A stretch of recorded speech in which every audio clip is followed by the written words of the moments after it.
Olá a todos, bem-vindos. Eu sou o Explicador e no vídeo de hoje vamos falar de medições, incertezas, algarismos significativos e muito mais. Então vamos supor que eu desenhei esta linha e agora tenho necessidade de comunicar a alguém as dimensões desta linha para que a outra pessoa possa fazer a reprodução de uma linha que seja o mais parecida possível com esta. Então, o que é que nós podemos fazer para estas situações? Bom, uma coisa que nós podemos certamente fazer é assim. Bom, é deste tamanho, ok? Agora, temos aqui um problema, é que é difícil de manter esta posição dos dedos. E isto era fantástico quando nós tínhamos 5 anos, mas as pessoas adultas já não fazem isto.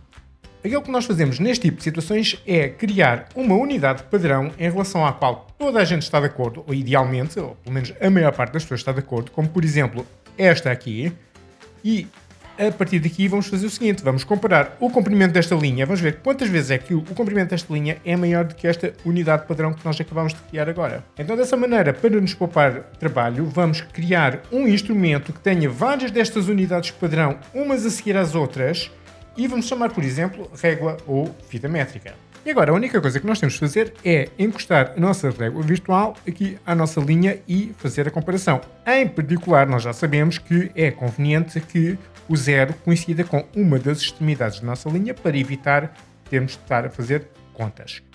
Então calma lá, nós já estamos aqui a fazer coisas importantes. Nós já estamos aqui a comparar esta escala que está neste instrumento de medição com o comprimento desta linha com base nesta unidade de medição. Então, basicamente, nós já estamos aqui a fazer uma medição. Ou seja, nós estamos a comparar as dimensões do objeto que nós pretendemos medir com uma unidade que é pré-definida e em relação à qual toda a gente estará de acordo, ou a maior parte das pessoas. E, como resultado da medição que nós vamos efetuar, sai daqui um número, preferencialmente acompanhado de uma determinada unidade que corresponde exatamente ao nome deste comprimento que nós aqui acabamos de definir, e sai daqui o conceito de medida. Portanto, a medida é exatamente o valor numérico que sai do processo de medição. E eu decidi que esta unidade padrão de comprimento, que eu arbitrariamente defini, vai chamar-se explicador. E, por exemplo, a abreviatura pode ser EX. Então, neste caso, o nosso objetivo agora vai ser verificar quantos explicador mede esta linha. Mas antes disso, só fazer aqui um à parte, porque eu gostaria de definir aqui dois conceitos importantes, que é o conceito de medição direta versus indireta. E a medição que nós estamos aqui a fazer é uma medição para a qual existe um instrumento específico que dá diretamente o valor da grandeza que nós queremos medir. Quando assim nós dizemos que a medição que nós estamos a fazer é uma medição direta. Agora vamos comparar, por exemplo, com a situação em que eu quero medir o volume que ocupa um determinado sólido. Ora, que métodos é que eu tenho à minha disposição? Não existe nenhum aparelho, instrumento específico para medir volumes. Portanto, o máximo que eu posso fazer aqui será o seguinte. Se eu tiver a certeza que este sólido é de facto um cubo, então, por exemplo, posso chegar aqui com uma régua e fazer a medição do comprimento da aresta. A partir daqui, vou ao meu papel ou à calculadora e faço assim, vou introduzir este valor e vou fazer aresta ao cubo, porque eu sei que isso me dá o volume de um cubo. E, portanto, quando isto acontece, este tipo de medição é uma medição indireta. Eu não estou a medir diretamente o volume do cubo, estou a medir uma determinada dimensão que me permite depois calcular, não medir, o volume deste sólido. Muito bem, e agora já podemos então voltar ao nosso assunto principal, que era efetuar a medição do comprimento desta linha. E agora temos aqui um problema. O comprimento desta linha não coincide nem com o 8 da nossa escala, nem com o 9. E, portanto, nós não temos exatamente a certeza de quanto é que mede, de acordo com esta escala, esta linha. A melhor coisa que nós podemos fazer é dizer que o verdadeiro valor do comprimento desta linha está algures entre 8 e 9. E agora, como é que nós traduzimos isso em termos mais rigorosos, em termos científicos? Ou seja, está entre 8 e 9 significa o seguinte. Eu vou dar aqui exatamente o valor que está entre o 8 e o 9, portanto o 8,5, e vou dizer assim, pode ser, a partir do 8,5 pode ser menos 0,5 ou então mais 0,5. E portanto é assim que em ciência se representa os valores de medições. Portanto, dizer que o comprimento está algures entre 8 e 9, que é o melhor que nós podemos fazer com o nosso instrumento de medição, é 8,5 mais ou menos 0,5 e depois a nossa unidade de medição, que neste caso é o explicador.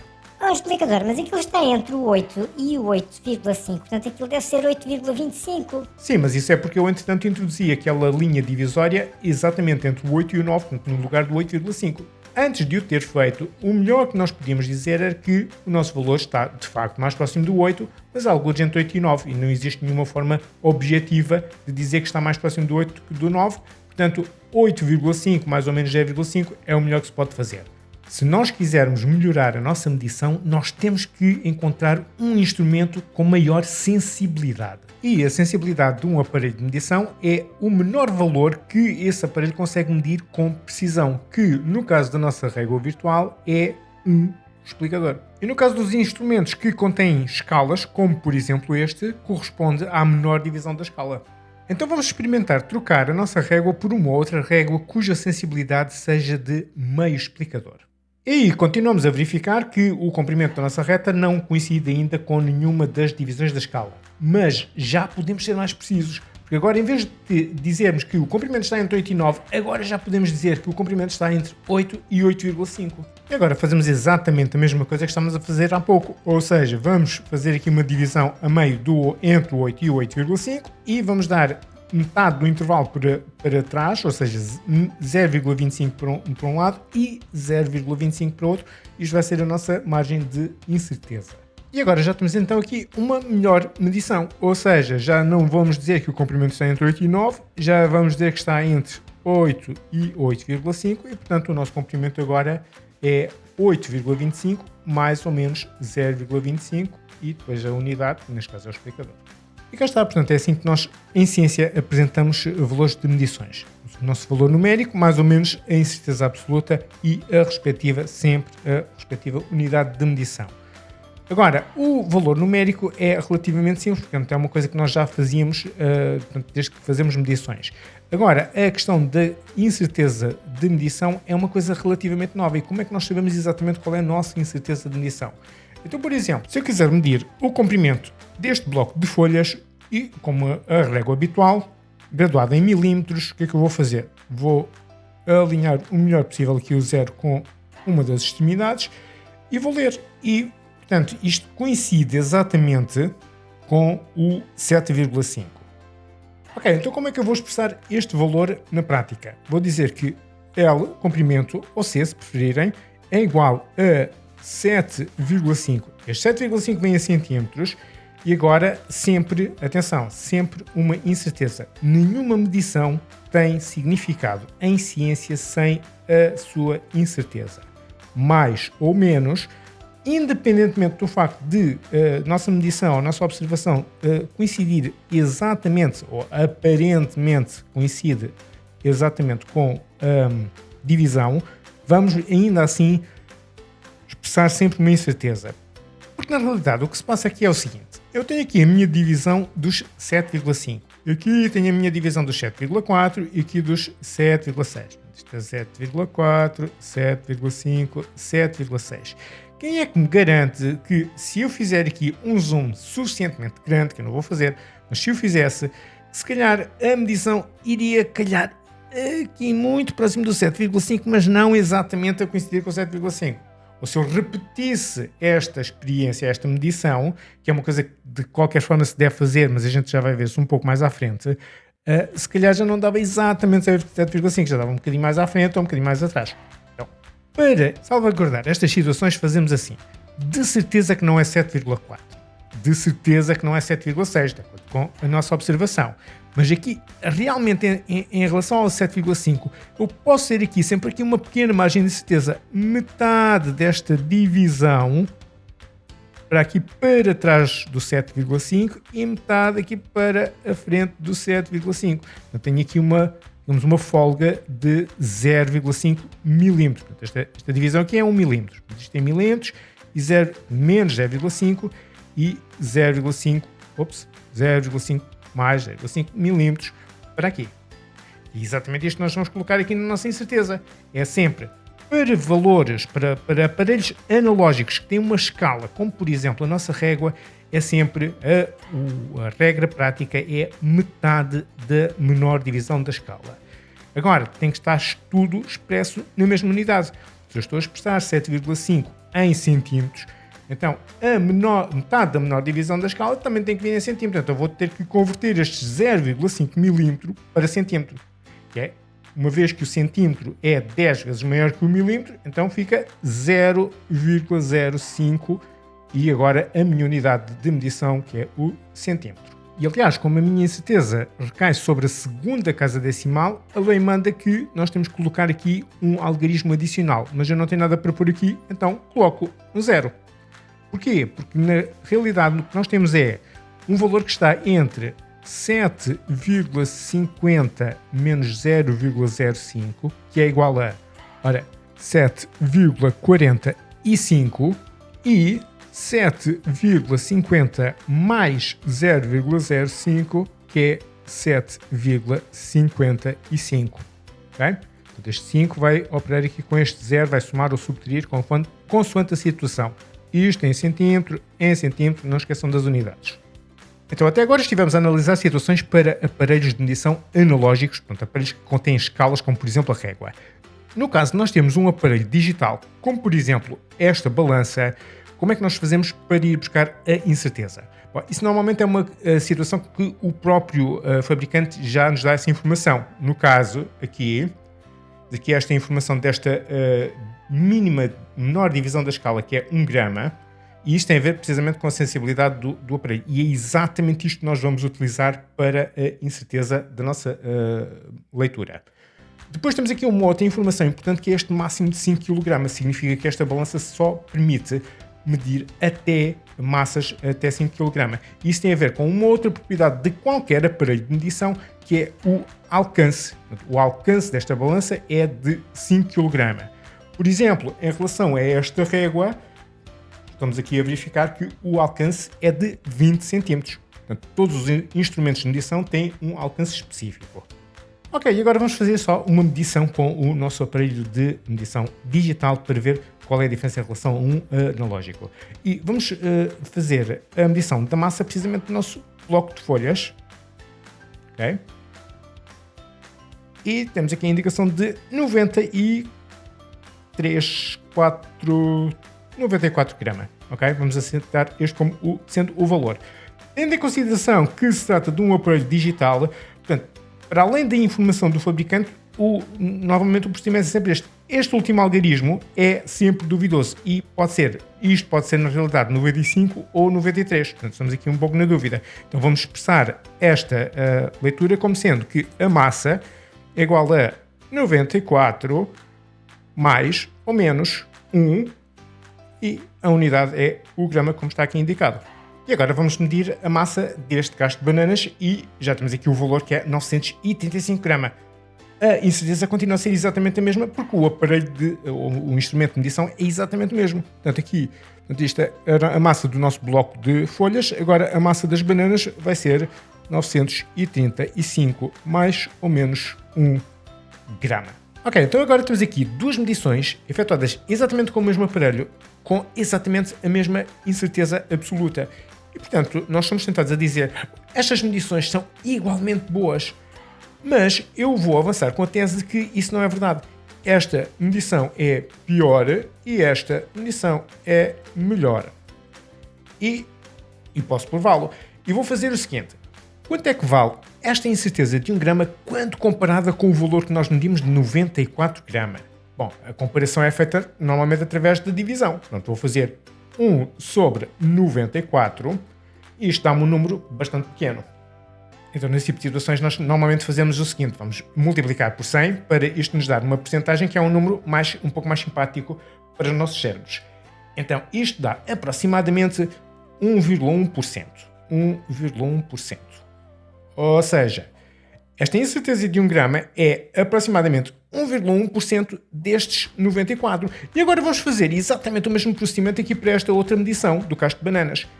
Fazemos 1 sobre 935 e depois multiplicamos, porque este número ainda vai ser mais pequeno do que este, não é? Vamos multiplicar por 100 e isto vai nos dar aproximadamente quanto? Ok, agora só nos dá 0,1%.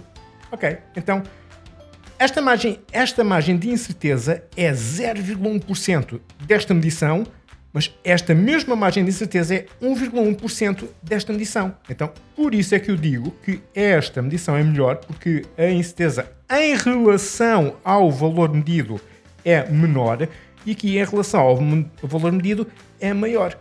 E isto aqui diz respeito a um conceito chamado incerteza relativa.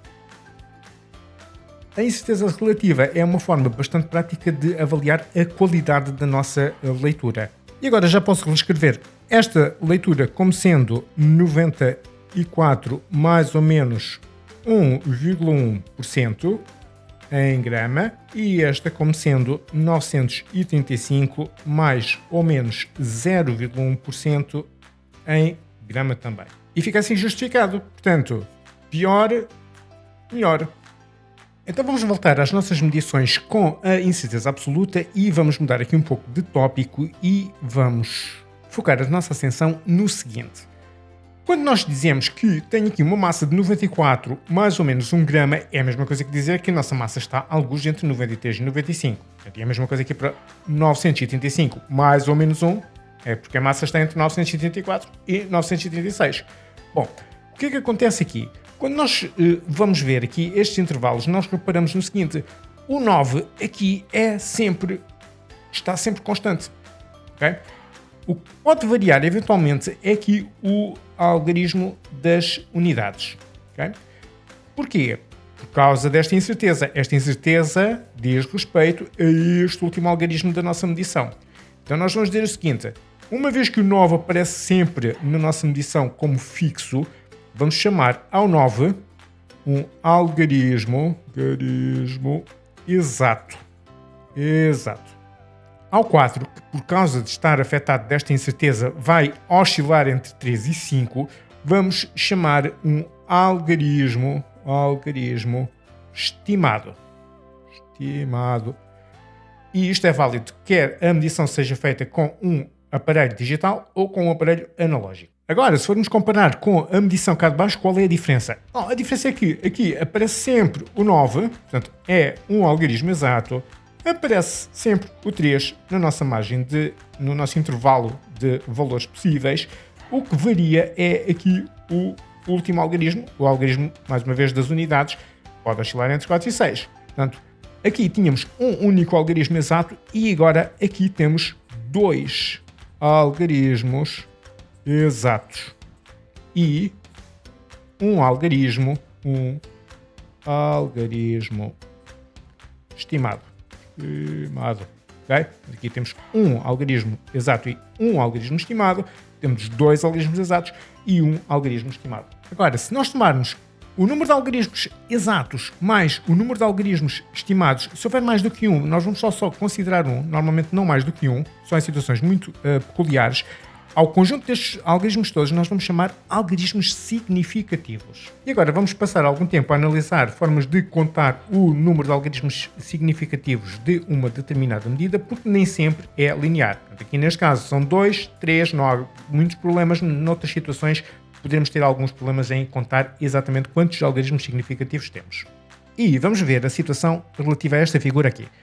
E eu vou estimar este comprimento como sendo aproximadamente 1,5 milímetro, mas é claro que na prática eu só posso dizer que aquilo está alguns entre 1 e 2 milímetros. Portanto, esta medida tem uma margem de erro de 0,5 e isto vem em milímetro. Então, este é o comprimento aproximado daquele segmento de reta. Então agora vamos fazer conversão de unidades. Suponhamos que eu tinha necessidade desta grandeza em metros. Mas vamos fazer sucessivamente. Vamos passar primeiro do milímetro para o centímetro, depois para o decímetro, depois para o metro. Só para vermos melhor o que é que vai acontecer aqui.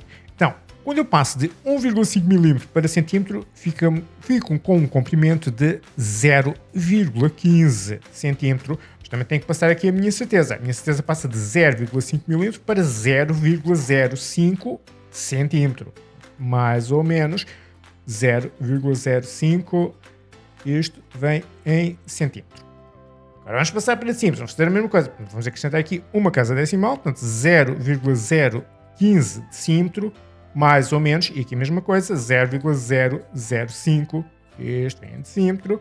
E agora decímetro para metro, comprimento é igual a 0,0015 mais ou menos, e agora aqui mais um zero, ou seja, mais uma casa decimal, e agora este resultado vem em metros. Ok, falta-me aqui um zero. De qualquer forma, isto não é importante, no sentido em que quando nós vamos contar algarismos significativos, nós não temos em conta as incertezas, apenas o valor numérico da nossa medida. O 1,5, 0,15, etc, etc. E agora vamos contar o número de algarismos. Temos aqui 1, 2, ou seja, um exato que é o 1 e este 0,5 mm recai aqui sobre as décimas e, portanto, este é o nosso algarismo estimado, como já tínhamos visto há pouco. Portanto, um algarismo exato e um estimado, portanto, dois algarismos significativos. Mas agora aqui temos 3, e aqui temos 4 algarismos, e aqui temos 5 algarismos. Será que eu tenho mais algarismos significativos à medida que vou passar de milímetro para centímetro, para decímetro e depois para metro?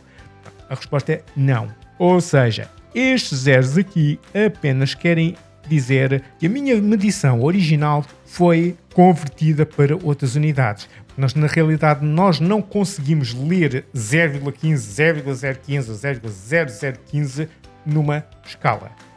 Eventualmente, num aparelho digital, poderíamos fazer isso. No entanto, estes algarismos significativos mantêm-se durante todo o processo de conversão de unidades. E nós temos que criar regras para não haver aqui confusões. Caso contrário, eu iria dizer que aqui temos 3 algarismos negativos, o 0, o 1 e o 5, aqui tem 4 e aqui tem 5 só porque é o número de algarismos que me aparecem. Então vamos ver regras específicas para a atribuição ou contagem de algarismos significativos em qualquer medida. Então assim, a contagem de algarismos significativos é feita da seguinte forma. Primeiro, efetua-se da esquerda para a direita, mas isso de qualquer forma é no sentido em que nós escrevemos, portanto não há aqui nada de novo. Depois, qualquer algarismo diferente de 0 é significativo. Por exemplo, se eu tiver 6,3 grama, então tenho 2 algarismos diferentes de 0, tenho 2 algarismos significativos. Se eu tiver, por exemplo, 915 decímetro cúbico, 2, 3, são todos diferentes de 0, 2, 3, 3 algarismos significativos. 2 algarismos significativos e tenho 3 algarismos significativos. E, por exemplo, se eu tiver 8,124 segundo, 2, 3, 4, são todos diferentes de 0, mais uma vez, portanto, 4 algarismos significativos. Próxima regra, zeros entre algarismos diferentes de 0 são significativos.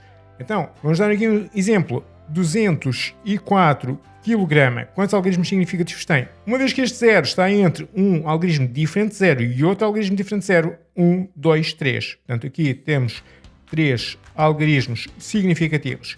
Por exemplo, 1003 Newton. Mais uma vez, estes dois zeros estão entre este algarismo diferente de 0 e este algarismo diferente de 0. Portanto, vou contar 2, 3, 4. Portanto, 4 algarismos significativos. Só mais um exemplo. 50.102,4 Joule. Ok, então este zero está entre o 5 e o 1, que são diferentes de 0, e este 0 também está aqui, entre o 1 e o 2. Portanto, vou contá-los como algarismos significativos. Então, da esquerda para a direita, como primeira regra, 2, 3, 4, 5 e 6. Portanto, tenho aqui 6 algarismos significativos. Ok, próxima regra. Se o número em módulo for inferior a 1, os zeros à esquerda do primeiro algarismo não nulo não são significativos. Ok, então, portanto, já repararam que aqui o problema são sempre os zeros, não é? Se o número é em módulo inferior a 1, portanto, quer seja positivo, quer seja negativo, ele é sempre do tipo 0, qualquer coisa. Então, pode ser 0,123. E isto vem, por exemplo, pode ser grama. Ok, então agora aqui, quantos algarismos significativos é que eu tenho? Tenho este zero não conta, este zero também não conta, cá está a nossa regra, os zeros à esquerda do primeiro algarismo não nulo não são significativos. O primeiro algarismo não nulo é aqui este 1, isto aqui não conta para nada.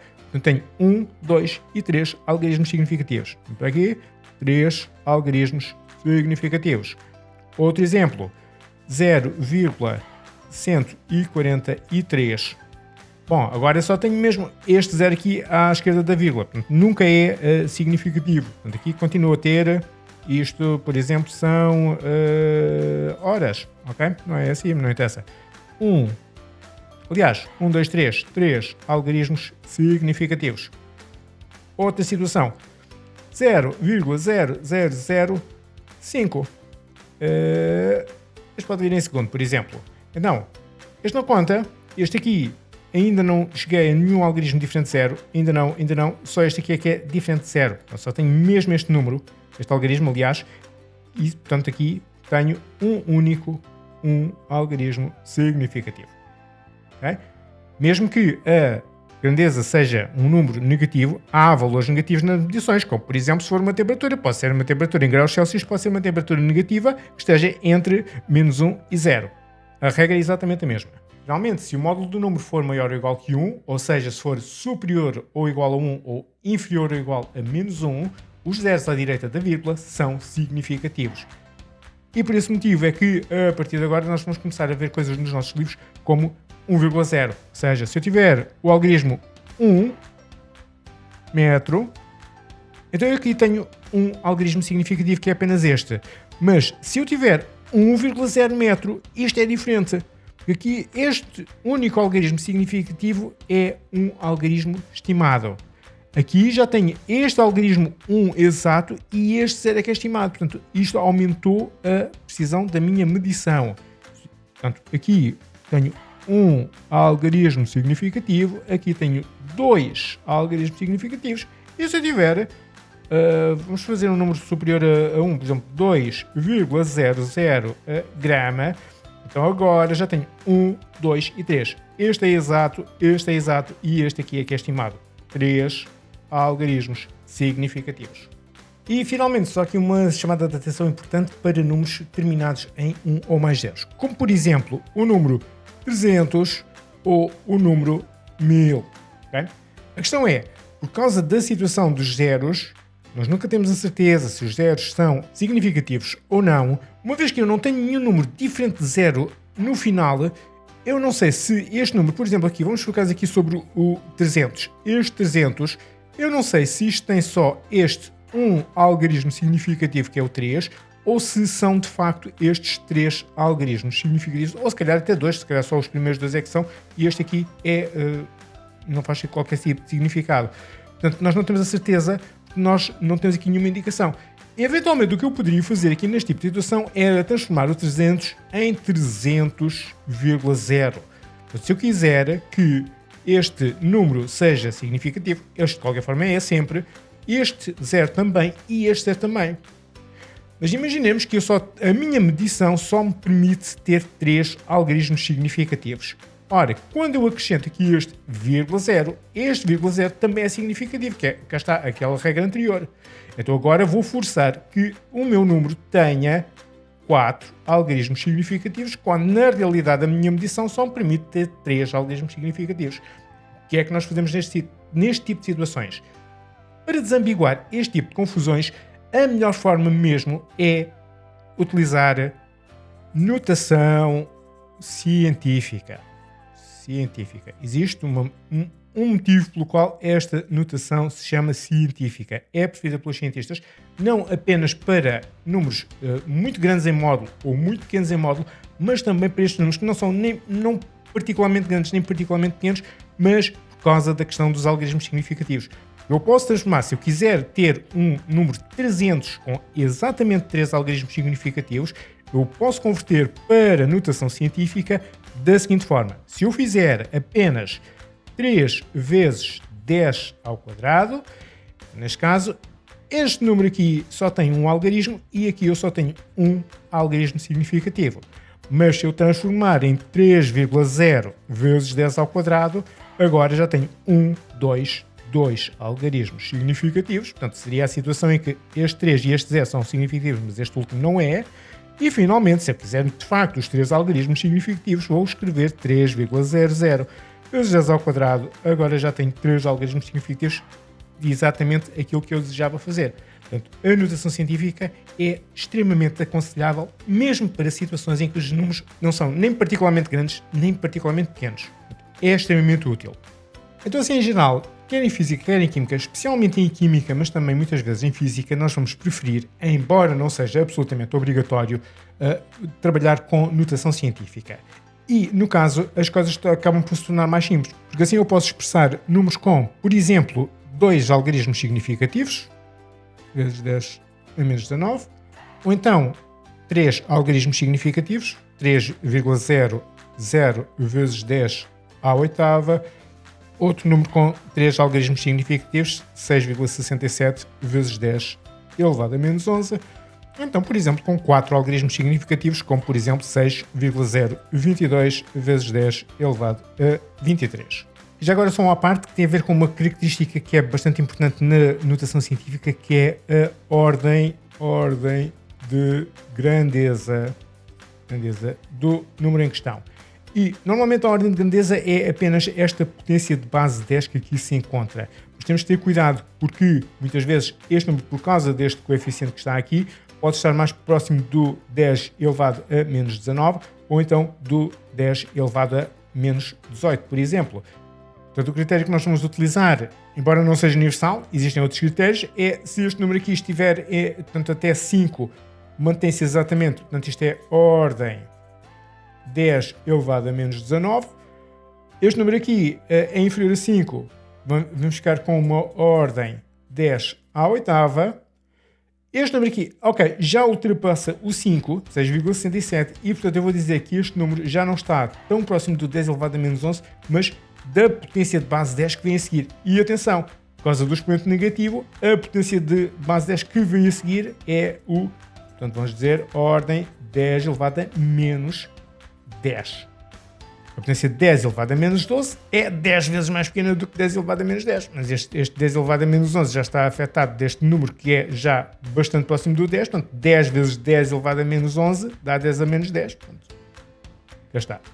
E finalmente aqui neste último número, uma vez que este número também ultrapassa o 5, então este 10 elevado a 23 passa para a ordem seguinte. Portanto, neste caso é de acordo com aquilo que nós estaríamos à espera e, portanto, dizemos que este número é da ordem 10 elevado a 24. Ok, e agora uma questão que eu ainda não esclareci, que é porque é que é importante estudar os algarismos significativos e determinar com precisão os algarismos significativos de uma determinada medição.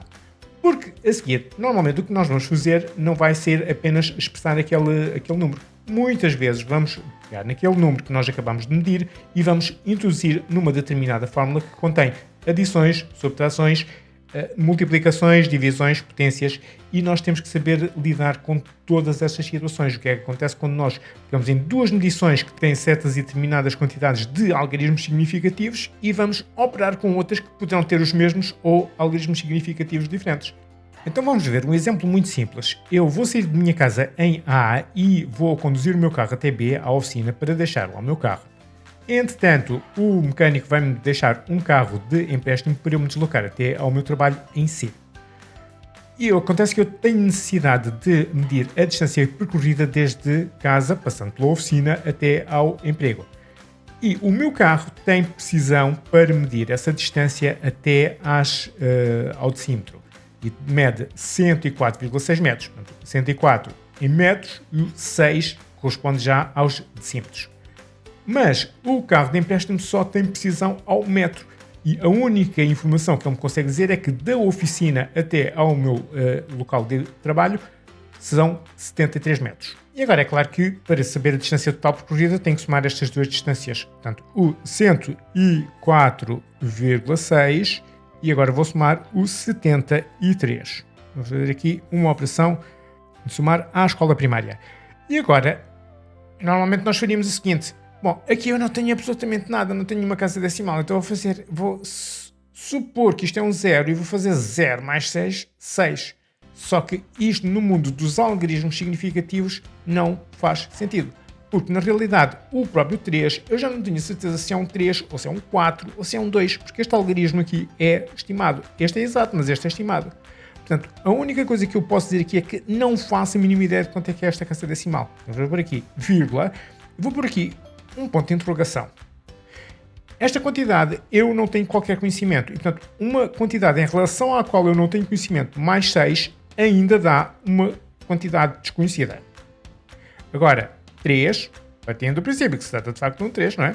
3 mais 4, 7, em princípio, vou só baixar aqui a vírgula, não é?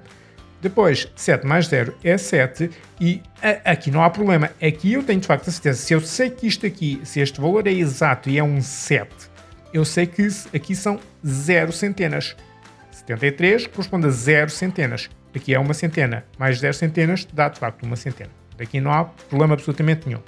Portanto, eu fui efetuar a soma de um número que tem uma casa decimal com outro número que tem 0 casas decimais e obtive um número que tem 0 casas decimais. Portanto, aqui, quando nós efetuamos somas ou subtrações, é esta a regra que nós vamos utilizar. Quando se efetua uma soma ou uma subtração de duas medições, atribui-se o número de casas decimais do número que tem o menor número de casas decimais. Se tiverem, obviamente, os dois as mesmas casas decimais, é essas as casas decimais do resultado, não é? E agora vamos ver o que é que se passa no caso da multiplicação. Então agora, por exemplo, vamos medir a área deste retângulo e nós já sabemos que a área dos retângulos é dada por comprimento vezes largura. E é isso que nós vamos medir. Vamos medir o comprimento, vamos medir a largura e para o comprimento nós temos...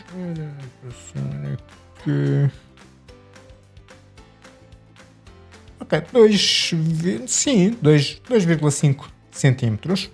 Okay, então, o nosso comprimento é 2,5 centímetros, mais ou menos, incerteza, 0,05, e isto vem em centímetros. Agora, para a largura, ou altura, se preferirem, vamos marcar aqui, olha, não está no 1,5, ok, 1,4, 1,4, com a mesma incerteza de 0,05, e isto vem em centímetros.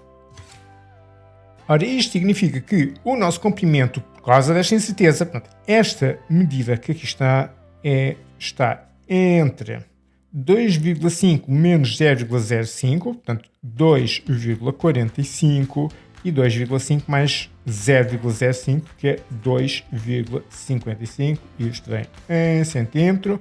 E agora vamos fazer o mesmo raciocínio para a nossa largura. A nossa largura está entre 1,4 menos 0,05, que é 1,35, e 1,4 mais 0,05, que é 1,45, e isto também vem em centímetro. Ok, já estão até aqui os valores exatos do valor da multiplicação de cada uma destas coisas. Agora, vamos olhar aqui para estes números com atenção e vamos reparar no seguinte. O algarismo das unidades é sempre 3, ok, fantástico. Depois, o algarismo das décimas já começa a variar um bocadinho. Mas está aqui mais ou menos contido, são tudo valores muito consistentes. 3, 3, este já começa a ser 4, porque estes dois números aqui já vão ser um bocadinho maiores do que... Portanto, este aqui já é um bocadinho maior do que estes dois. 4, depois 5, porque entretanto aqui estes dois números já são maiores do que este aqui de cima. 5 também, e 6, porque estes valores aqui são valores máximos. Ok, mais ou menos está contido dentro de um intervalo relativamente pequeno. Agora, quando eu começo a olhar aqui para os algarismos das centenas, começa a aparecer 0, 7, 4, 3, 0, 7, 9. Isto pode ser virtualmente qualquer número. Aqui também 7, 5, 2, 0, 0, 0, 7, qualquer número. E aqui 0, 5, 0, 0, ou entre 0 e 5 também pode ser virtualmente qualquer número. Isto não tem qualquer tipo de consistência e, portanto, na prática, eu não sei exatamente que número é que eu devo colocar se eu quisesse colocar aqui um número das centésimas, ou das milésimas, ou das décimas milésimas. Então, basicamente, eu vou ignorar por completo estes 10 últimos algarismos, porque isto não faz sentido absolutamente nenhum. Okay? Absolutamente nenhum. E agora, então quanto é que vale a nossa área? Que é isso que realmente interessa. A área deste retângulo vai ser, bom, de certeza que vale 3. 3, qualquer coisa. Agora, 3,3, 3,4, 3,5 ou 3, atenção, este 3, por causa deste 9, este 6 vai para 7. Este 5 vai para 6, este 5 mantém-se. Isto vai andar aqui a oscilar entre 3,3 e 3,7. Nos dá basicamente o valor médio, que na realidade é o resultado de fazer esta operação aqui entre os dois números, este número 2,5, que eu aqui tenho como 2,50, e este 1,4 que eu tenho aqui como 1,40. Portanto, é exatamente isto. Das 3,5 e depois do 3,5 para o 3,3 vai 0,2 e do 3,5 para o 3, aproximadamente 7 vai mais 0,2. Isto vai basicamente dar a minha certeza. Mas nós não nos vamos preocupar muito com isso. Essa parte tem a ver com propagação de erros, isso fica para o ensino superior, para físicas experimentais e químicas experimentais e coisas do género, e engenharias e essas coisas todas. Para já, só o nosso resultado 3,5, e isto, portanto, centímetro multiplicado por centímetro, vem em centímetro quadrado.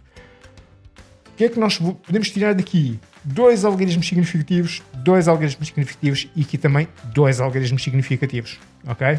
2 algarismos significativos. E é basicamente isto que eu queria ilustrar com este exemplo. A regra é, quando se faz a multiplicação, bom, por acaso estes dois números têm o mesmo número de algarismos significativos porque a medição foi efetuada com o mesmo instrumento de medição. E, portanto, é natural que assim o seja. Se tivermos dois números com números de algarismos significativos diferentes, o que é que nós fazemos? Vamos buscar aquele que tiver menos algarismos significativos. É essa a regra, ok?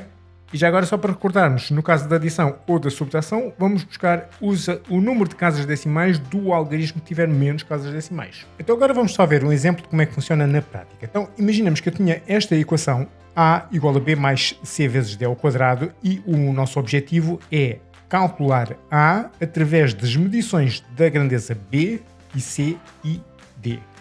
Ficamos com A é igual a B 5,03 mais C, que é 1,112 vezes D, que é 0,4 ao quadrado. Portanto, B tem 3 algarismos significativos, C tem 4 algarismos significativos e D tem apenas este único algarismo significativo, que é o 4. Agora, vamos fazendo as nossas operações de acordo com a regra, portanto, as prioridades, né? Portanto, primeiro a potência e 0,4 ao quadrado é 0,16, não é? Então agora temos que fazer 0,6 a multiplicar por 1,112. Mas 0,4 só tem um algarismo significativo e aqui já tenho 2. Portanto, normalmente, se isto fosse um resultado final, isto só iria ser apresentado com um algarismo significativo. No entanto, uma vez que isto é um cálculo intermédio, vamos deixar um algarismo adicional. No caso, fica mesmo só assim. Okay?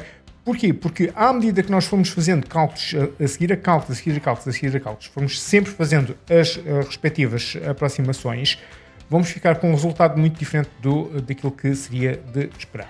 Então, está aqui uma casa decimal adicional, vamos multiplicar tal e qual como está pelo 1,112 e ficamos com A igual a 5,03, fica para o final, mais 1,112 vezes 0,16 e isto dá 5,03 mais 0,17792.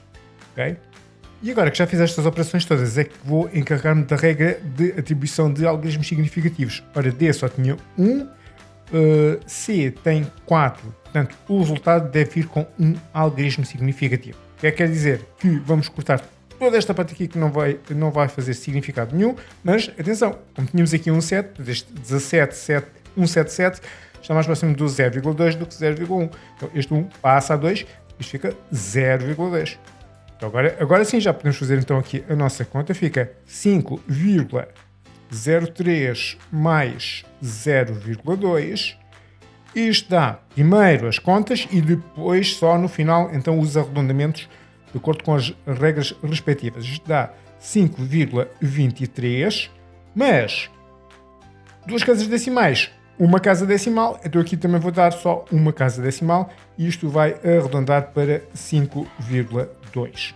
Só uma pequena chamada de atenção em relação às regras de arredondamentos, porque temos aqui novidades. Há pouco eu estava a fazer 5,23 e isto vai passar a 5,2 porque vamos cortar aqui e agora este algarismo é inferior a 5 e portanto deixa estar o outro algarismo tal e qual como está. Se eu tivesse 5,22, 5,21, 5,20 ou até mesmo 5,24, o resultado continuava a ser exatamente o mesmo, 5,2 arredondado às décimas. No entanto, se eu tiver 5,26, 5,27, 5,28, 5,29, O que acontece é que estes números, o 26, 27, 28 e 29, estão mais próximos do 30 do que do 20. Ou seja, 5,2, que é a mesma coisa que 5,20. Neste caso, qualquer uma destas quantidades eu vou aproximar a 5,3 às décimas. Portanto, até agora, nada de novo. A novidade agora está quando o algarismo que vem a seguir àquele ao qual eu quero fazer o arredondamento, portanto o 5,25. Agora temos aqui novidades. E é assim, quando nós temos aqui um 5, até agora nós fazíamos aqui, portanto, juntávamos aqui esta regra. Portanto, vai para cima, não é? Agora vamos ser um pouco mais seletivos e vamos fazer o seguinte. Se o 5 estiver a seguir a um número par, vamos deixar exatamente como está e fica 5,2. Ok? Porquê? Porque este número é par. Se eu por acaso tivesse 5,35, uma vez que este número aqui é ímpar, agora sim, vamos fazer aqui esta regra aqui, mas agora neste caso não ficava 5,3, ficava 5,4. Se passa a 5,4. Ok? É esta nova regra. Ou seja, se eu tiver que cortar uma determinada casa decimal e a seguir vier um 5 e o número que vem imediatamente atrás é par, fica como está. Se for ímpar, passa um para cima, ou seja, é esta regra aqui. Okay? Já agora só uma nota em relação ao tratamento com as constantes matemáticas. Por exemplo, se eu quiser determinar a área deste círculo, o que é que eu vou fazer? Fazer, como habitualmente, a área é igual a π vezes o quadrado do raio. Portanto, neste caso, o nosso raio é 1,2 unidades de comprimento, sejam elas quais forem, e portanto vamos ficar com uma área que é π vezes 1,2 ao quadrado. 1,2 ao quadrado é exatamente 1,44. π vezes 1,44. E agora, como é que nós tratamos aqui do π? Bom, nós temos conhecimento do π com aproximação a milhares e milhares de casas decimais, que é muito mais do que aquilo que nós, na realidade, precisamos para multiplicar por 1,44. Aqui temos dois algarismos significativos, mas vamos deixar um de reserva e vamos fazer uma aproximação ao π com um bocadinho mais de casas decimais do que isto. Não é preciso muito. Portanto, vamos fazer, por exemplo, aproximar o π a 3,14159, chega perfeitamente, multiplicar por 1,44 e depois, no final do cálculo, deixar tantos algarismos significativos como este aqui, que é o que tem menos algarismos significativos. Teoricamente, o π tem infinitos algarismos significativos. Isto vai nos ficar, então, 4,523889,6. E agora que está. Dois algarismos significativos. Vamos cortar aqui. O 2 é inferior a 5, portanto fica mesmo 4,5 unidades de área e está feito. Agora, por exemplo, se quisermos calcular o perímetro desta circunferência vai ser 2 vezes π vezes o raio. E agora, por exemplo, este 2, portanto, já sabemos a situação do π. Em relação ao 2, este 2 é conhecido com infinita precisão, porque é uma constante matemática, vem da própria fórmula. E, basicamente, isto é equivalente a ter 2, infinitos zeros, todos eles exatos, e, basicamente, vamos buscar tantos zeros quanto aqueles que nós iríamos necessitar. Por exemplo, aqui neste caso, não é necessário, de facto, fazer isto, é só mesmo para ilustrar. Eu aqui deixei 5 casas decimais e vou fazer a mesma coisa. Vou fazer 2,00000, multiplicar, dar exatamente a mesma aproximação ao π, 3,14159, e agora vou multiplicar por raio, não é raio ao quadrado, é apenas raio, 1,2. Já sei que agora, no final, isto tem que ter dois algarismos significativos, portanto agora esta constante é exata, esta é exata, e esta aqui tem estes dois algarismos significativos. Eu vou colocar tudo na máquina, e isto vai dar 7,53981,6, e agora dois algarismos significativos, corto aqui, o 3 é inferior a 5, fica apenas 7,5 unidades de comprimento e está feito. Então agora vamos fazer uma experiência. E eu montei aqui um plano inclinado e vou medir o tempo que demora um certo e determinado objeto a descer este plano inclinado. Eu tenho aqui um cronómetro e o meu objeto vai ser vamos revisitar aqui o nosso cubo. Vou deixar cair aqui de cima e vou acionar o cronómetro e, quando chegar cá abaixo, vou parar o cronómetro. E obtivemos este valor de 53 centésimos de segundo. a minha questão agora é a seguinte: será que esta medida é rigorosa? E a resposta provavelmente é não, porque está bastante dependente do tempo de reação, do início e de finalização do cronómetro. Portanto, neste tipo de situações é altamente aconselhável repetir a experiência, e quanto mais vezes for repetida a experiência, mais exato se torna. Agora vamos então colocar novamente o nosso cubo na posição inicial, ou o mais parecido possível, não é? E vamos repetir a nossa experiência. 3, 2, 1... E o nosso novo tempo é de 65 centésimos de segundo, e vamos fazer a nossa experiência mais uma vez. O nosso cronómetro já está novamente a zeros, vamos colocar aqui o nosso cubo na posição inicial, sensivelmente, e vamos lá começar novamente. 3, 2, 1... Ok, 64 centésimos de segundo. Ok, fantástico. E agora vem a parte mais divertida, que é submeter a informação que nós acabamos de recolher à análise estatística. E eu vou começar por fazer aqui uma tabela com os tempos, ou seja, os 0,53 da primeira leitura, depois 0,65, 0,64 e nós não efetuamos mais. Portanto, isto é o nosso tempo em segundo. E agora, qual é a minha certeza de leitura? A incerteza de leitura, o nosso cronómetro só tinha mesmo até aos centésimos de segundo, portanto, a minha incerteza é mais ou menos 0,01 segundo, portanto, isto também é segundo, não é? Mais ou menos 0,01, mais ou menos 0,01, porque o instrumento era exatamente o mesmo. Ok. E agora eu digo assim, qual é, afinal, o tempo que eu devo escolher dentro destes três? Bom, provavelmente não devo escolher nenhum deles, eu devo escolher aquele que estiver o mais próximo possível deles todos. Ou seja, vou buscar aqui a média. O valor mais provável, e isto é importante, o valor mais provável, atenção, este valor mais provável é tão melhor, tão mais próximo da realidade, quanto mais observações nós fizermos. Eu só fiz 3, porque já vou explicar à frente porquê, mas se fizermos 10, ou 100, ou 1000, este valor mais provável vai estar de facto mais próximo da realidade. O valor mais provável vai ser a nossa média aritmética, x barra, ou seja, vou só fazer 0,53 mais 0,65 mais 0,64 e temos aqui 3 dados, então eu vou dividir isto por 3 e isto vai dar, agora com 2 algarismos significativos, 0,61. Ok? E isto vem em segundo. E agora vamos ver a incerteza. Mas nós já temos aqui a incerteza de leitura associada a cada uma destas experiências que nós efetuamos. Mas, caso nós só tivéssemos efetuado uma única observação, então a nossa incerteza seria qualquer um destes valores, que são sempre os mesmos. No entanto, uma vez que nós estamos aqui a trabalhar com este valor mais provável agora, eu vou ver o seguinte, vou ver cada um destes tempos, quanto é que cada um destes tempos se está afastado deste valor mais provável, que não coincide com nenhum destes. Então vou calcular uma coisa chamada o desvio.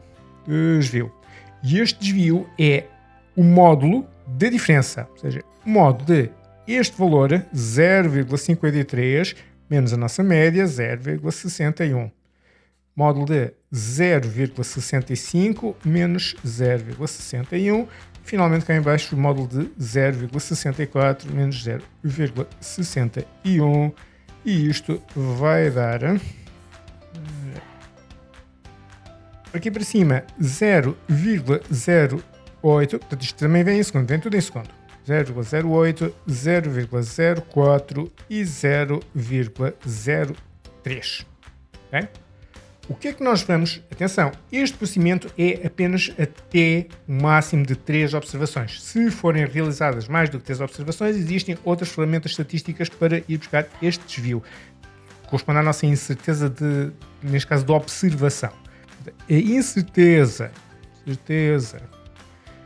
de observação vai ser, destes desvios, eu vou escolher aquele que for maior. Ou seja, vou ser sempre o mais pessimista possível. Ou seja, tenho aqui este valor de 0,08, 0,04, 0,03. Vou escolher este por causa deste valor aqui que está um bocado mais afastado aqui da nossa média do que os outros 10. Então, 0,08 segundo.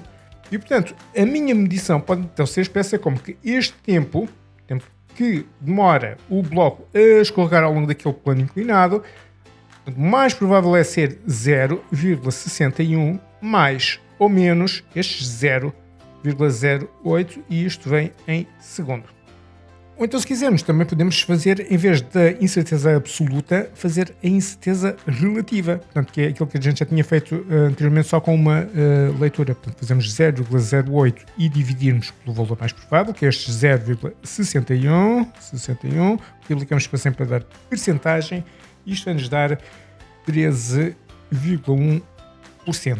Portanto, podemos reescrever como t igual a 0,61 mais ou menos 13,1%, isto em segundo. E reparem que nesta situação os erros que nós temos são 0,08, mas este aqui está abaixo, portanto é para baixo, com uma amplitude de 0,08. Este aqui está acima da nossa média, do nosso valor mais provável, e é de 0,4, este aqui de 0,3.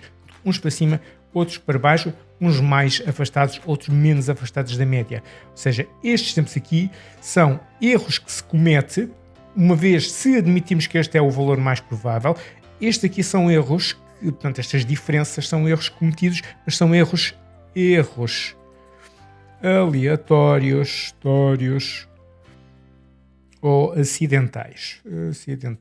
E são erros em relação aos quais o observador tem muito pouco controlo. O que é que acontecia se nós, em vez de termos estes valores, tivéssemos, por exemplo, é claro que eu escolhi estes valores de propósito, 0,59, 0,61 e 0,62. Eu escolhi estes três valores em vez destes de propósito para a média ser exatamente a mesma. Este fica 0,61 como valor mais provável. Agora, desvios. Este valor aqui só está desviado de, portanto, em módulo 0,02. Este aqui tem um desvio de 0 e este aqui está afastado de 0,01. Então agora, estes resultados destas experiências estão, em média, muito mais próximos do valor real, do valor mais provável, 0,2, 0, 0,1, 0,1. E se nós formos adotar a partir daqui um valor, vai ficar t igual a 0,061, mais ou menos, e agora vou escolher o maior deste aqui, sempre o mais pessimista possível. Portanto, só permite aqui, eu tenho aqui um erro de 0,02, então vou admitir que este erro é de 0,02 e é isto o máximo que eu posso garantir. 0,02, isto vem em segundo. Percentualmente, quanto é que isto é? Quando comparado agora com este valor que de facto nós obtivemos da experiência. Bom, agora fica, vamos fazer 0,02 sobre 0,61 vezes 100 e dá 3,3%. Isto t igual a 0, isto não é 0,6, é 61. 61 mais ou menos 3,3%. Portanto, muito melhor do que estes 13,1%. Quanto mais baixa for esta incerteza relativa, melhor é a nossa medição, ou seja, é mais precisa, tem aqui maior precisão nesta experiência, neste conjunto de dados, do que propriamente aqui nestes. Agora vamos considerar uma outra situação que é a seguinte. Em relação à experiência que eu estava a fazer do plano inclinado, em que o cubo vai descendo pelo plano inclinado, eu não tinha nenhum valor de referência, ou seja, ninguém efetuou uma experiência exatamente nas mesmas condições em relação à qual eu possa comparar os meus resultados.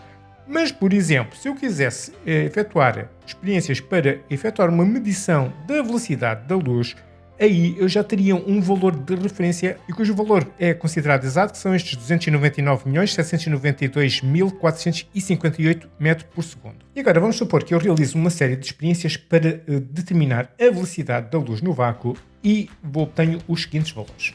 E o que nós observamos aqui é que estes valores em relação ao valor tabulado estão constantemente para cima, valores meios, portanto existe aqui uma exceção, mas em geral valores todos eles superiores.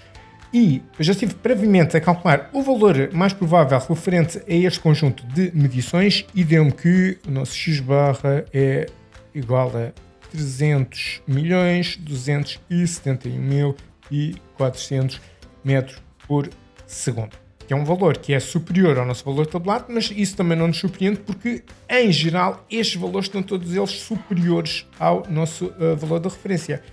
Quando isto acontece, é de suspeitar que se tenha efetuado incorreções no processo de medição, quer através da seleção dos instrumentos, quer seja da calibração dos próprios instrumentos ou da técnica de medição. Portanto, existem vários fatores que levam à ocorrência de erros sistemáticos. Portanto, esta medição tem erros aleatórios. O facto destes valores serem todos diferentes sempre uns dos outros, existe aqui uma oscilação e isso é perfeitamente natural em todos os conjuntos de medições, mas para além disso, em relação ao nosso valor de referência, estes valores estão todos puxados para cima, portanto, em geral. Portanto, aqui não só há erros aleatórios, como também existem erros sistemáticos. Estes sistemáticos podem ser contornados, melhorando a qualidade da nossa observação. E uma das formas que nós temos de avaliar quantitativamente estes erros sistemáticos diz respeito a um outro conceito, que é o de erro, e nós vamos calcular o erro percentual, que é muito mais intuitivo, que é quanto é que, em média, a diferença deste valor entre estes dois valores é comparada com o valor tabulado. Então vamos fazer o seguinte, vamos fazer que o nosso erro, portanto, erro percentual vai ser o quociente entre a diferença entre estes dois valores, portanto, em módulo, né? Portanto, 271.400 menos os nossos 299.792.458 em módulo. Portanto, podem trocar a ordem porque não interessa, porque de qualquer forma isto, quando tem aqui um módulo, acaba por dar exatamente o mesmo valor. E agora vamos dividir pelo valor. Portanto, é a diferença entre estes dois quando comparada com o valor de referência, que é o 299.792.458. E isto dá um valor, uma vez que este valor em princípio há de ser menor do que este, isto dá um valor entre 0 e 1 e nesse caso é necessário ou é conveniente fazer aqui uma multiplicação por 100 para passar para valores um pouco mais simpáticos, mas não tem necessariamente de ser. E depois de fazermos esta conta, isto vai dar um valor que eu vou aproximar a 0,2%. E este valor é uma indicação estatística da exatidão. Tem a ver com a exatidão, não a precisão, a exatidão da nossa medição. Se a exatidão for 0, ou neste caso 0%, isso significa que este valor coincide numericamente com o nosso valor tabulado. Quando isto começa a afastar, portanto este valor se começa a afastar do zero, então à medida que o valor começa a ficar maior, a minha exatidão começa a ficar menor. E pronto, isto conclui então este pequeno apontamento teórico sobre medições e conceitos que lhe estão associados. Se tiverem alguma dúvida ou alguma sugestão, deixem nos comentários e assim que puder eu respondo. E já agora, se quiserem ajudar os vossos colegas a encontrar mais facilmente o meu canal, subscrevam, deixem um like no vídeo. E se precisarem de explicações, lá em baixo na descrição tem um link para o meu site.